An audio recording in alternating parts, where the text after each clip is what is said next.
Hello friends, समावेशी शिक्षा के अपने लास्ट वीडियो में हमने बाणी बाधित बालकों के बारे में पढ़ा था। आज हम पढ़ेंगे श्रवण बाधित बालकों के बारे में। ठीक है, तो दृष्टि बाधित और बाणी बाधित बालकों के बारे में हम पढ़ चुके थे। आज हम पढ़ेंगे श्रवण बाधित बालक जो सही से सुन नहीं पाते। ठीक है, ऐसे बालकों के बारे में हमें आज पढ़ना है। और हम किस क्रम में पढ़ रहे हैं, तो विशिष्ट बालकों के क्रम में ही इस चीज़ को हम पढ़ रहे हैं। ठीक है, इस टॉपिक को। वे बालक जिनकी सुनने की क्षमता नष्ट हो जाती है, उन्हें बोलने तथा समझने में परेशानियों का सामना करना पड़ता है। ठीक है, तो वे बालक किस में आ जाते हैं, तो श्रवण बाधित बालकों के अंतर्गत वो आ जाते हैं। राष्ट्रीय प्रतिदर्श सर्वेक्षण संगठन 1991 ने क्या कहा है श्रवण बाधित बालकों के बारे में कि श्रवण बाधित उसे कहा जाता है जो सामान्य रूप से सामान्य ध्वनि सुनने में अक्षम हो।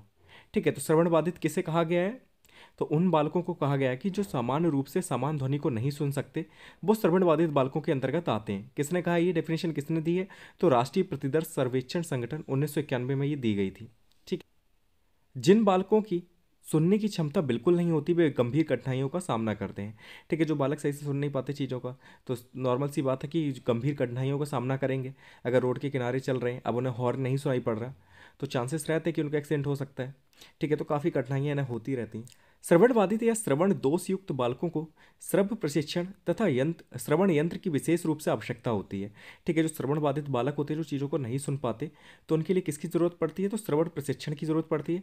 ठीक है, ताकि ऐसी चीज़ों की ट्रेनिंग दी जाए जिससे जो श्रवण यंत्र होते हैं, जो सुनने वाले यंत्र होते हैं, ठीक है, उनका यूज़ करना आ जाए लोगों को। ठीक है, जो टीचर से उन्हें यूज़ करना आए और अच्छे से उनका प्रयोग करके जो बालक है उनकी आवश्यकताओं को पूरा किया जा सके। ठीक है, ताकि वो चीज़ों को सीख सकें विद्यालय में।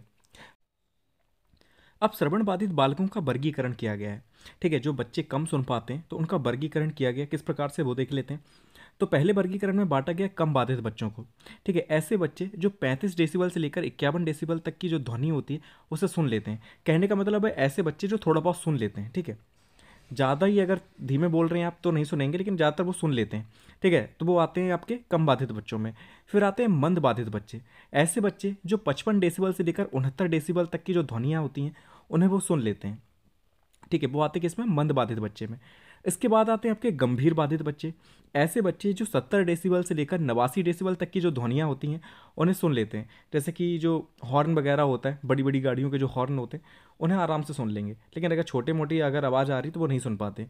फिर आते हैं आपके पूर्ण गहन बाधित बच्चे। ठीक है, ऐसे बच्चे जो बिल्कुल भी नहीं सुन पाते, वो किसे सुन पाएंगे, जब ध्वनि जो होगी वो 90 से लेकर 100 डेसिबल तक की होगी। ठीक है, मतलब बहुत ज़्यादा ही तेज़ होगी तभी वो थोड़ा बहुत सुन पाएंगे, नहीं तो वो छोटी मोटी चीज़ें आप कितने भी तेज़ चिल्लाते रहो वो नहीं सुन पाते हैं।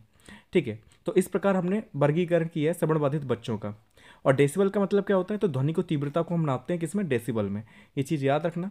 तो कम बाधित बच्चे जो 35 से 51 डेसिबल तक सुन लें, मंद बाधित जो 55 से लेकर 69 डेसिबल तक सुन लें, गंभीर बाधित जो 70 से 89 डेसिबल तक की ध्वनि को सुन लें, और पूर्ण एवं गहन बाधित बच्चे जो 90 से लेकर 100 डेसिबल तक की ध्वनियों को सुन लेते हैं। तो पहला पॉइंट है कि इनका मानसिक विकास समान बालकों के समान ही होता है।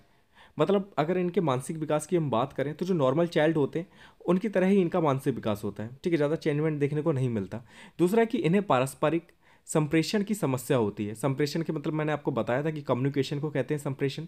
तो कम्युनिकेशन ये नहीं कर पाते, अब चीज़ों को ये सुन ही नहीं पाएंगे। मान लिया आप दो लोग बातें कर रहे हैं, एक को नहीं सुनाई देता चीज़ों को, ठीक है, वो अच्छे से नहीं सुन पाता, तो आपको एक बात को कई बार रिपीट करना पड़ेगा। ठीक है, फिर वो कुछ बोलेगा, फिर आप आंसर देंगे, फिर आप कई बार रिपीट करेंगे, उसे चीज़ें समझ में नहीं आती, तो इतने अच्छे से कम्युनिकेशन नहीं हो पाता इनके साथ। तीसरा है कि इन बालकों का भाषा सीखने तथा बोलने के कौशल पर गंभीर प्रभाव पड़ता है। आप चीज़ों को ये सुन ही नहीं पाएंगे तो भाषा सीखेंगे कैसे। आप टीचर कोई बोर्ड पर सिखा रहा है, ठीक है, अब इन्हें सुनाई नहीं दे रही वो चीज़ें, तो वो कैसे भाषा सीख पाएंगे।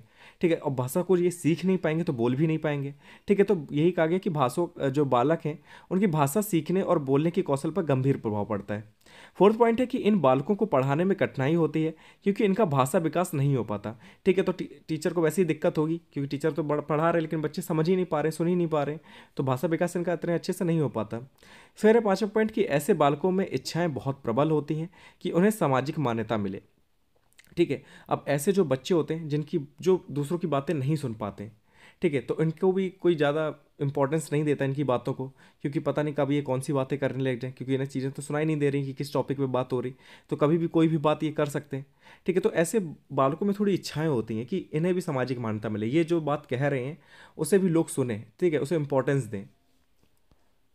सिक्स पॉइंट है कि बिना जानकारी के भी बातों के बीच में ये बोल पड़ते हैं। ठीक है, अब इन्हें बातें तो सुनाई नहीं दे रही हैं, अब दो लोग आपस में बातें कर रहे हैं, तो ये तो नहीं जानते कि इस टॉपिक पे बात हो रही, क्योंकि चीज़ों को आधा सुन पाते आधा नहीं सुन पाते। तो कभी कभी क्या करते हैं कि बिना जानकारी के भी बीच में बोलने पड़ जाते हैं।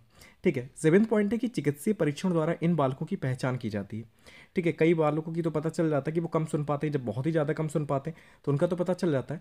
लेकिन कुछ बच्चे ऐसे होते हैं जिनका चिकित्सीय परीक्षण द्वारा भी पहचान की जाती है कि बालक कम सुन पाते हैं। ठीक है, अब हम श्रवण बाधित बालकों की शिक्षा के बारे में बात करेंगे। तो पहला पॉइंट है कि इन्हें पढ़ाते समय हाथों से भी संकेत दिए जाते हैं, क्योंकि ये बातों को तो नहीं सही से सुन पाते। तो कभी कभी क्या पड़ता है कि जो टीचर्स होते हैं वो हाथों के माध्यम से इशारे कर करके बताते हैं कि वो क्या बताना चाह रहे हैं। ठीक है, अपनी बात क्या कहना चाह रहे हैं, तो इशारों के माध्यम से बच्चों को समझाते हैं। दूसरा पॉइंट है कि इन बच्चों को वस्तुएं स्पर्श कराकर समझाने का प्रयास किया जाता है। ठीक है, अगर बोलकर वो नहीं चीज़ों को समझ पा रहे हैं, सुन पा रहे हैं, तो कभी कभी क्या करते हैं कि जो टीचर्स होते हैं वो वस्तुओं को स्पर्श कराते हैं। ठीक है, टच कराते हैं बच्चों को, फिर समझाने की कोशिश करते हैं। फिर तीसरा पॉइंट है कि इन्हें सहायक सामग्री के माध्यम से पढ़ाया जाता है। सहायक सामग्री में आकृतियाँ, चित्र, मॉडल, मानचित्र आदि का प्रयोग किया जाता है। ठीक है, तो कई बार क्या होता है, इन बच्चों को समझाने के लिए टीचर क्या करते हैं, आकृतियों का यूज़ करते हैं। ठीक है, मॉडल्स का यूज़ करते हैं, चित्र का यूज़ करते हैं, मानचित्र, ग्लोब, इन सभी का यूज़ करते हैं, फिर बच्चों को समझाने की कोशिश करते हैं।